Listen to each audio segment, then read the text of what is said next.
Allez, aujourd'hui, on s'attaque à un sujet clé, comment préparer sa boîte à outils pour la vente. L'idée, c'est de voir comment on transforme une simple caractéristique d'un produit en un argument qui va vraiment faire la différence. On y va? Et pour nous guider, on va s'appuyer sur une analyse du dossier 5 d'Educaform 31. C'est une super ressource, que ce soit pour les pros ou les étudiants du secteur. Alors on va aller chercher les pépites ensemble. Voilà la grande question au fond. C'est bien beau d'avoir un produit, mais comment on le transforme en une vente qui est vraiment convaincante? Comment on passe d'une fiche technique, parfois un peu froide, à une conversation qui crée un vrai lien avec le client? C'est tout l'enjeu et c'est ce qu'on va décortiquer. Bon, par où est-ce qu'on commence? Eh bien, la toute première étape, c'est la base de tout. Avant même de penser à vendre, il faut connaître son produit sur le bout des doigts. Et pour ça, il y a une méthode, l'analyser sous trois angles, trois types de caractéristiques bien précises. Alors voilà les trois familles. On a les caractéristiques techniques, la taille, la puissance, la matière, tout ce qui décrit l'objet. Ensuite, les commerciales, le prix, la garantie, la livraison, ça c'est ce qui dépend du magasin. Et enfin, les psychologiques, qui dépendent directement du client, ses motivations, ses freins. Le truc, c'est de bien les séparer. Pourquoi? Parce qu'elles ne s'adressent pas aux clients de la même façon. Le technique, c'est le quoi, le commercial, le comment, et le psychologique, ça c'est le pourquoi du client. Et c'est là, vraiment, que tout se joue. Ok, concrètement, ça donne quoi?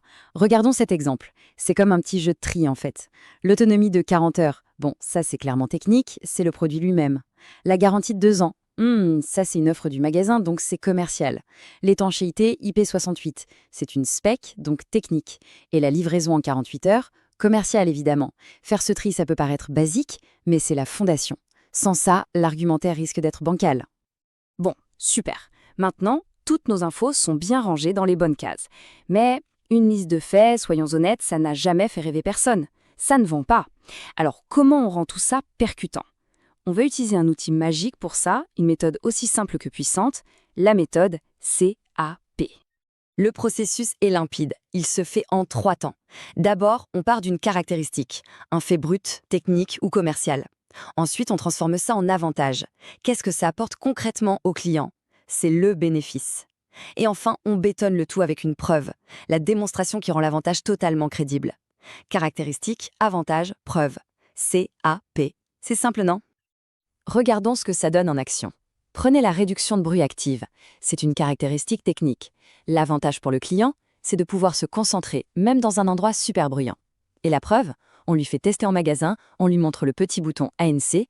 Pareil pour le poids, 180 grammes, c'est juste un chiffre. L'avantage, c'est un confort d'écoute incroyable sur la durée.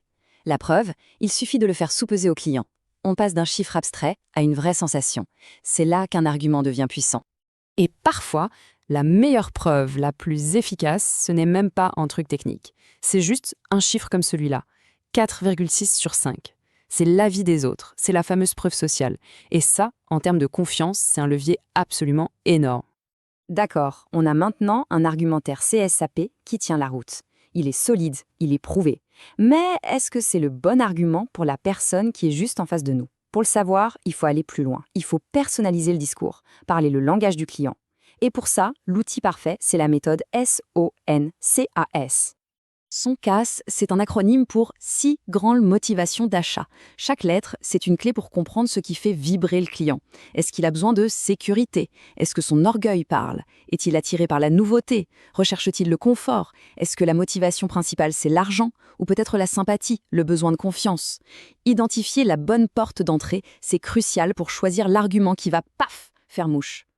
Imaginez, la personne en face est un peu anxieuse. Elle a besoin d'être rassurée. Sa motivation, c'est clairement la sécurité. Est-ce qu'on va lui parler des specs du Bluetooth 5.3? Non, bien sûr que non. On va plutôt dire quelque chose comme ça. Avec la garantie de 2 ans et les pièces disponibles pendant 5 ans, là vous êtes vraiment tranquille, vous êtes parfaitement couvert. On prend une caractéristique commerciale, la garantie, et on la transforme en un argument qui répond directement à son besoin psychologique. L'impact est décuplé. Alors, on pourrait se dire, ok, tout ça c'est super pour vendre un casque audio en magasin, mais est-ce que ça marche pour autre chose? La réponse est un grand oui. La vraie beauté de ces outils, c'est qu'ils sont ultra polyvalents. On va voir comment on les adapte, que ce soit pour un service ou pour du e-commerce. Comparons un instant la vente d'un produit comme notre casque et la vente d'un service, disons un abonnement. Ce qui est génial, c'est que la logique CAP, elle, ne bouge pas d'un poil. Les avantages pour un service, ça va être l'économie, l'exclusivité, mais c'est la preuve qui change. On ne peut pas faire essayer un service. La preuve devient donc autre chose. Ça peut être les conditions générales de vente, des témoignages clients en béton, un contrat super clair. Le cadre reste le même, c'est juste le contenu qui s'adapte à l'immatériel. Et pour le e-commerce, eh bien c'est exactement le même principe, mais traduit pour le web. Une bonne fiche produit, c'est en fait un argumentaire cap et son casse qui ne dit pas son nom. Regardez, les visuels clairs, c'est une forme de preuve. La liste à puce des bénéfices, c'est l'avantage mis en avant. Les avis clients, c'est la preuve sociale par excellence. Et les éléments de confiance, comme les retours sous 30 jours ou le paiement sécurisé, ça répond directement à la motivation sécurité de son casse. Tout y est. D'ailleurs, si toutes ces techniques semblent utiles et que ça donne des idées, il faut savoir que tout ceci est tiré des excellentes analyses d'Educform 31. Si ce genre de décryptage vous parle, le meilleur moyen de ne pas rater les prochains, c'est évidemment de s'abonner et de liker leur contenu. C'est un super moyen de les soutenir. Bon, on a vu pas mal de choses. C'est le moment de faire une petite synthèse, de rassembler tous les éléments pour avoir une boîte à outils bien claire, bien rangée et surtout prête à servir. Alors, si on devait retenir 4 actions, 4 outils essentiels, ce serait cela. Premièrement, classifier. On fait le tri entre le technique, le commercial et le psychologique pour y voir clair. Deuxièmement, transformer. On utilise la méthode CAP pour convertir un fait en un bénéfice client prouvé. Troisièmement, argumenter. On s'adapte aux motivations du client avec son casse pour que le message résonne. Et enfin, quatrièmement, adapter. On applique ces principes partout. Voilà, la boîte à outils est prête, la théorie c'est fait, mais le plus intéressant, ça commence maintenant, au moment de construire le prochain argumentaire. Alors la question qui se pose, c'est, pour le produit ou le service qui est en tête en ce moment, quel est le tout premier avantage client qui va être mis en avant ?